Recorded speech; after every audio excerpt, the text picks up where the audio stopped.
Fala galera, sejam bem-vindos ao Vida 360 e hoje, para não deixar nada de fora, a gente tem um episódio extra de atletismo para falar de...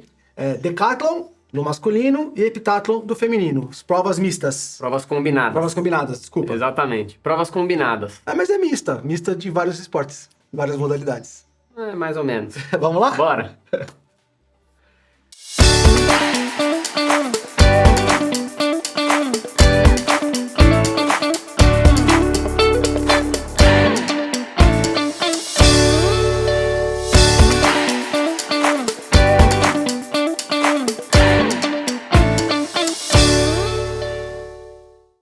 Então, mista não, combinada de Exatamente. vários esportes, certo?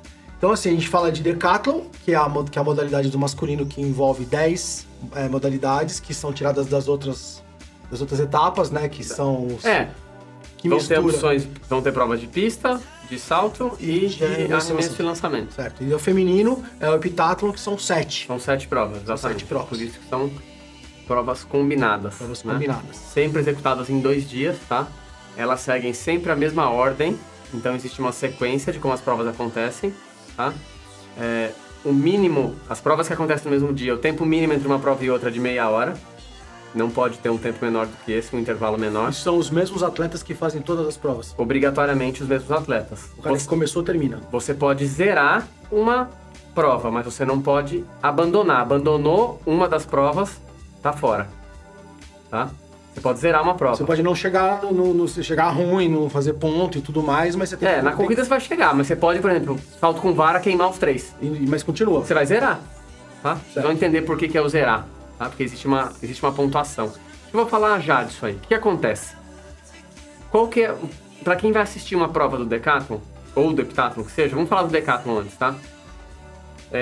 A prova são divididas em 2 dias, 5 provas por dia. Então começa com 100 metros rasos, depois tem salto em distância, arremesso de peso, salto em altura e fecha o primeiro dia com 400 metros rasos. Deixa eu só fazer um adendo, pra galera entender, óbvio, a gente tá imaginando que você já acompanhou os outros episódios, quando você vai fazer, por exemplo, 100 metros, ganha quem chegar primeiro, pronto, certo? Nesse caso aqui, não é bem assim que funciona. O cara pode até chegar primeiro na prova de 100 metros, mas vai contar é o que ele fizer durante todo o processo, não é isso? Por isso que a prova é combinada. A classificação é pro Decathlon. E aí, como que isso é pontuado, né? Porque, 100 metros é em segundos, a distância é em metros, aí tem a altura, Todos os seus resultados são transformados em pontos.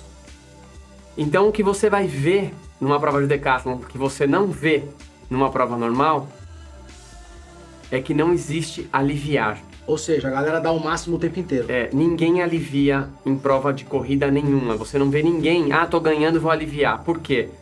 Quanto mais rápido ele chegar, mais ponto ele faz. Então, mesmo que ele não esteja fazendo nenhum tipo de recorde, o importante é abrir mais pontos do segundo colocado.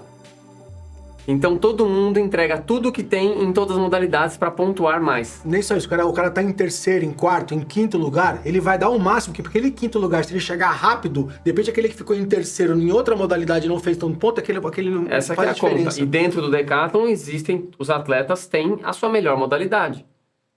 É muito comum isso. Não é que todo mundo é bom no 100.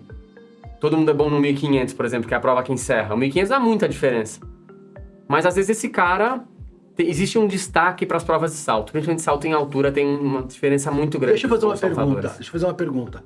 É uma equipe que participa disso? Ou um atleta? Eu vou lá, eu tenho que correr, saltar, pular, virar de cambalhota? Igual você falou no começo. Um atleta faz as 10 provas, não é uma equipe. Não é ginástica olímpica. Porque o humano tem que saber fazer salto com vara, porra toda. Tudo. Um atleta faz as 10 provas, tá? A prova é combinada... Um atleta só as 10 modalidades. Por isso que já falou, por isso que já tem a hipótese de zerar o bagulho. Você já falou por causa disso. Exato. Aí pro segundo dia, eles fazem 110 com barreira, lançamento de disco, salto com vara, lançamento de dardo e aí fecha com os 1500, tá? Por que fecha com provas de corrida? Porque no Decathlon não existe fase qualificatória, é uma prova muito desgastante. Inclusive os atletas não competem em Decathlon durante a temporada, tá? Eles fazem, às vezes, por exemplo, numa Diamond League, você muitas vezes vai ver um decatleta participando de 2 ou 3 modalidades dentro do mesmo campeonato. mas eles não fazem porque desgasta demais. Então, às vezes, ele faz 1 ou 2 no ano, porque desgasta muito. E aí, o que acontece? Entram lá, eu acho, sei lá, vamos por 30 atletas. A única divisão que tem nas provas de corrida é que eles fazem as baterias, e na de 1.500, as baterias são feitas na ordem crescente de ranking, ou seja, quem tá melhor ranqueado, desculpa, é decrescente. Quem tá melhor ranqueado, larga na última bateria. Ranqueado em relação A pontuação. A pontuação, a As campanha, 9 provas. A campanha da... Fechou 9 provas, pega lá o ranking, divide por 3, né? São 3 baterias, se eu não me engano, ou 2 baterias que seja. A última bateria é feita pelos melhores atletas. Pra dar uma... Não, porque quem falou que aquele cara que tá ali em quarto, ele é bom no 1.500? Entendeu? Então não tem essa... É um negócio meio maluco, mas não tem essa relação. É mais pra definir os 3 primeiros, pra que aconteça ali. É mais por isso. E pra não correr risco do atleta entrar na bateria sabendo o tempo que ele tem que fazer. Pra ninguém fazer conta. Então eu e você estamos na mesma. Eu não sei. Porque se eu tô numa bateria brigando com você e você tá na outra, você já sabe quantos pontos você tem que fazer se a diferença for pequena. Entendi. Então a gente tá brigando pelo mesmo lugar. Então a gente tá ali... Cara... De repente você tá com 3 pontos a mais que eu tô com 2 pontos a mais que você. Não, vamos falar de 20 pontos. 20 pontos. Aí você chega na minha frente. Só que eu cheguei numa diferença que depois das contas deu 5 pontos só, então eu ganhei. Entendeu? Então tem essa o cara ganha essa dinâmica. A prova e não ganha o campeão. Muito comum isso acontecer. Normalmente o especialista de 1.500 não é o cara que ganha o decathlon. Quem tem os melhores tempos de 1.500 não são. Não é o atleta que ganha o decathlon. Eu jurava que tipo era o cara que era o bom do salto, fazia o salto, era uma equipe, mano. Não. O decathlon é um atleta só. É um atleta só. Só para o pessoal ter uma ideia em casa, o recorde do masculino passa um pouco de 9.000 pontos. Então, assim, a pontuação ela é bem elástica mesmo, para ficar bem preciso. Então, assim, cada décimo de segundo de diferença, cada centímetro que você salta mais, muda a pontuação. Por isso que é muito ponto. Então, se você fizer uma conta básica, um atleta de topo, ele faz mais ou menos 9... Se a gente fizer uma conta, né, uma divisão igual, mais ou menos 900 pontos por prova. O recorde são 9.000 e poucos pontos, recorde do decathlon. E as regras de cada modalidade são as mesmas? São as regras da modalidade. As regras são as regras da modalidade individual, iguaizinhas. Exatamente, não muda nada. O que muda é que nas provas de salto em distância, nos lançamentos e arremesso, o atleta tem só 3 tentativas ao invés de 6. Por quê? Para não desgastar mais do que já é desgastante. Né? Então não tem os 6. Um cara lá, são só 3. Lançou para 70 metros, porque 70 metros vira pontos. Vira pontos. Saltou para 15 metros, 20 metros, isso. Vira pontos. Vira pontos. Então assim, primeiro lançamento 65, queimei o segundo, queimei o terceiro, valeu 65. Não tenho mais lançamentos. São só 3. 3 saltos e 3 arremessos. O que é interessante aqui? Uma outra coisa que a gente não vê na prova individual. Aqui existe a técnica de pontuar. Então, o atleta vai, salto com vara, salto em altura. Ele começa numa altura mais baixa para não correr risco de queimar, porque a vara não pode descer. Então, ele começa mais baixo. Então, o salto em distância, ele vai mais conservador para ter uma marca, para não queimar os 3. Pra ter onde crescer. Pra ele ter já uma pontuação. Tipo, sei lá, ele sabe que ele pula pra 20 metros, ele começa pulando com 10, pra depois pular com 15, pra depois pular com 18, pra não ter perigo. Ele vai pular menos do que ele faz, mas ele vai pular os 3. Essa distância não vai pular nem com uma mola no pé, mas... Mas é isso, por exemplo, 5 metros, o cara, sei lá, 6 metros, então ele pula 6. Ele sabe que a melhor marca dele é 7, mas ele marca um 6. Ele prefere pular os 3 e 6 pra não ter perigo de... Pra ele não ficar... Porque tem aquilo que a gente falou, quem viu a série, também tem ajuste da marca de partida, tem todas aquelas correções. Então, assim, esse atleta, ele tem menos tempo pra corrigir, porque se tiver vento, essas coisas, ele só tem 3 tentativas. Então, normalmente ele marca um, mesmo nem que ele repique, ele salta um. Se ele acertar, se ele conseguir der bom nas 3 tentativas, ele pontua as 3 vezes, né? Ou ele vai pontuar melhor? Só melhor. Igual a prova individual. Igual a prova individual. Ele só pega a melhor salto, a melhor distância, a melhor altura. É igual prova individual, Achei classificação que é igual. cada vez que ele fizesse uma pontuação, só máximo. Não, porque é muito injusto, né? E como converteria em ponto, eu achei que cada tentativa... converte o melhor resultado em ponto. Tá, entendi. Tá? Igual a prova individual, só marca o melhor. Né? Então faz sentido ele já tentar o melhor e depois ele já garantiu Ele garante uma pontuação, depois ele tenta aí ele vai buscar o melhor. Aí se ele queimar os outros dois, ele já tá Isso é mais comum no salto com vara e no salto em altura. Mas no salto em distância, muitas vezes o atleta se frustra porque ele queima 2 e ele tem que garantir o terceiro. Aí ele repica, aí ele pula meio metro a menos do que ele tem como marca. Capite. E normalmente, quando aparecer no gerador de caractere, o nome do atleta é a melhor marca dele, aquela marca não é no decathlon, aquela marca é na prova individual, tá? Então é muito comum, o cara saltou 7,80 metros, e aí você vê o cara no decathlon saltando 7,20, é porque aquele 7,80 foi numa prova de salto em distância, não foi dentro do decathlon, foi numa prova individual, que ele só tava lá fazendo só isso. Por quê? O atleta pratica de forma individual 2 ou 3 modalidades dentro de um campeonato para se aperfeiçoar dentro de cada uma, e aí quando vai pro decathlon, vai pegando o cansaço e o tempo vai mudando. Então o tempo dos 400 metros que ele faz na prova de 400 é um, o tempo dos 400 metros dentro do decathlon é outro, que é a última prova do primeiro dia, vai ser mais lento. Então essa é uma diferença comum. Tá? Então, dificilmente você vê alguém batendo um recorde numa prova de decathlon. Jamais. Ele bate o recorde do decathlon, a pontuação do decathlon. Na somatória das provas. Na somatória ou na pontuação daquela modalidade, né? Então, esse cara fez o recorde de pontuação dos 100 metros. No decathlon. No decathlon. É porque foi pontuação, então já é decathlon, né?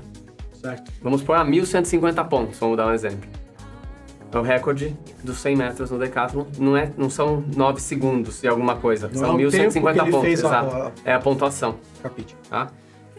Do heptathlon, do feminino, entre provas não muda nada, tá? Provas assim, as regras. Então seguem as regras individuais com essa mudança que as provas de salto em distância, lançamentos e arremesso são só 3 tentativas. As peculiaridades de cada prova são as mesmas. São as mesmas. Tanto masculino e feminino, preservando peso menor, peso maior. Isso, as regras são iguais, exatamente. Não muda o que nada. muda aqui no heptathlon, por ser um número ímpar, você faz 4 provas num dia e 3 no outro.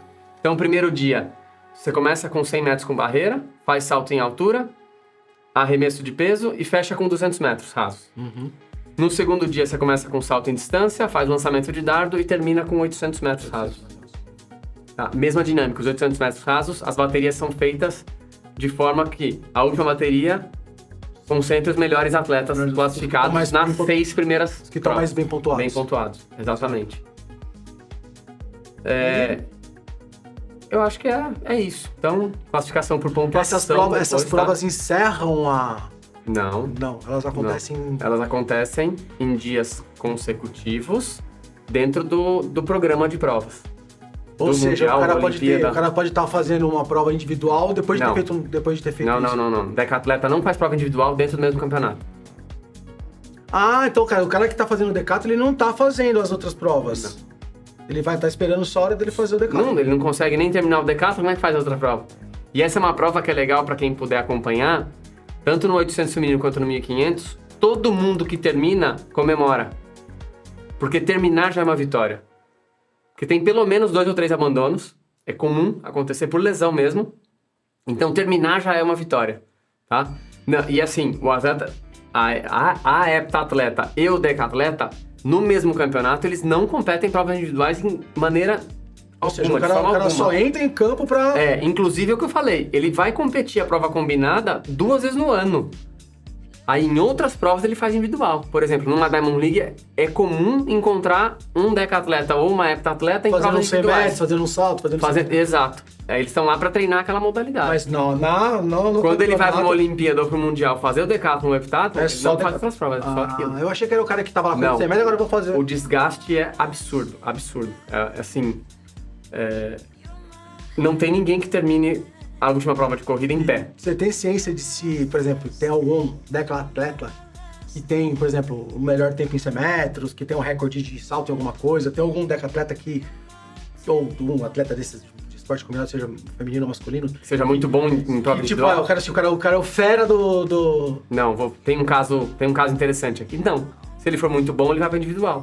Caso de uma holandesa, Daphne Schippers, que era heptatleta e virou medalhista olímpica de 200 metros. Ela era muito boa nisso, abandonou o combinado e ficou só no... Vamos ser honestos. Fala o nome de um decatleta e de uma heptatleta. Faço minha ideia. Agora, o nome de um cara, um corredor de 100 metros de uma corredora, você fala. Então, por que eu vou ficar no obscuro desse mundo se eu posso estar em E evidência? outro, um negócio mega exigente, né? Muito, muito. Mega exigente, né? Mas aí, você vai pro que você é melhor, né? Então, por exemplo, não faz o menor sentido você tirar a sua melhor característica, no caso dela, corredora de 200 metros, pra ela fazer salto, pra ela fazer outras coisas. Não tem risco de se lesionar e se ferrar, né? Não faz. O que acontece, que eu acho que no Mundial teve isso, tem um atleta que faz salto em altura e que fez salto em distância, se eu não me engano. Mas aí não é a mesma performance em um ou no outro, mas isso acontece, tá? Existem atletas que competem em mais de uma prova. Mas aqui quem faz isso só faz isso. Massa. Não dá pra misturar, não. A exigência física realmente é muito grande. Bom, tá vendo? Coisas que eu não sabia, só que vocês também não sabiam. Que as dúvidas são reais. Não é? De verdade, né? É valendo. É isso. No episódio bônus aqui, a gente vai encerrando a nossa série de atletismo. Não é? Foi bem legal fazer isso, hein, cara? Gostei bastante. Eu espero Aprendi muito. Espero que todo mundo tenha gostado. E como eu falei num outro episódio aí, não sei se eu... No episódio 2. Ou se eu não falei também, a nossa ideia aqui é para que vocês peguem gosto. E aqui, muito mais do que praticar, que é muito mais difícil do que a corrida, não é algo fácil de se praticar, é para que a galera pegue gosto e consuma isso na TV, dê valor ao esporte. Né? É muito legal de assistir atletismo, muito legal. Tem prova rolando o tempo todo, então tem fase classificatória, tem as finais, então assim, sempre tem disputa em campo, sempre tem. Eu já acompanhava o atletismo de alguma forma, mas não tinha essa profundidade de conhecimento e parte técnica. E foi muito legal me colocar mais profundo nesse esporte. Acho muito legal. Você vê coisas muito bacanas, assim, uma superação, pegar essa prova combinada. Cara, o cara é um super-homem, uma super-mulher pra fazer um rolê desse, né? É até ruim que não tenha um reconhecimento devido, né? É muito legal. Porque se vocês viram como são todas essas atividades, cara, é muito difícil você fazer uma. Imagina você fazer 10, fazer 7. É embaçado. É algo realmente então, assim, foi muito prazeroso fazer isso pra gente. Agradeço vocês por terem acompanhado a gente nessa jornada diferente. É uma coisa diferente, né? Espero que vocês tenham criado um pouquinho de gosto e curiosidade, no mínimo, de ir lá pra televisão, pro YouTube lá e procurar alguma coisa relacionada ao atletismo, né? Que é muito legal. Tá acontecendo um monte de coisa agora, acabou de acontecer, e todo ano acontece, o tempo inteiro tem, né? Sim, é muito massa de ver. Procurem. Diamond League é bem legal. Isso. Diamond League é bem legal, é bem massa. Acontece, várias etapas no mundo inteiro, assim, depois finaliza num lugar. É bem massa, é bem como massa. Se fosse uma... Falo que a Diamond League seria a Copa do Mundo, né? Então ela tem várias etapas, ela seria uma Copa do Mundo de Atletismo. Então tem várias etapas essa Copa do Mundo. E isso acontece todo ano, independente de ter campeonato mundial, ter Olimpíada, a Diamond League rola todo ano. É bem legal. E ela é o campeonato anual de maior prestígio. A gente acabou de ter o Campeonato Mundial. Campeonato Mundial, hoje Athletics, né? Acabou de ter, e vai ter agora o ano que vem as Olimpíadas, né? Isso. Então já vai lá, estuda, se prepara pra o ano que vem... Você tá por dentro e se ligar. Poder assistir a Olimpíada com um pouquinho mais de conhecimento. É isso. Então eu pedi pra vocês não esquecerem de deixar o like, se inscrever no canal, ativar a notificação e tem mais, hein? O que mais tem que fazer? Compartilha com a galera que vai curtir isso, que sabe que vai ter interesse, e deixa aqui nos comentários se você entendeu tudo, se foi tudo legal, se você gostou, se tá gostando do formato, se você já viu isso aqui de perto. Conta pra gente, a gente vai gostar de saber. E cara, de novo, deixa o like que ajuda bastante a gente, não é isso? De novo, obrigado. Não é isso, Pipo? Bora pra próxima? Bora pra próxima? Aguarda que vai ter mais. Isso aí, valeu. É isso, valeu, galera. Obrigado, Pipão. Um abraço, valeu. Valeu.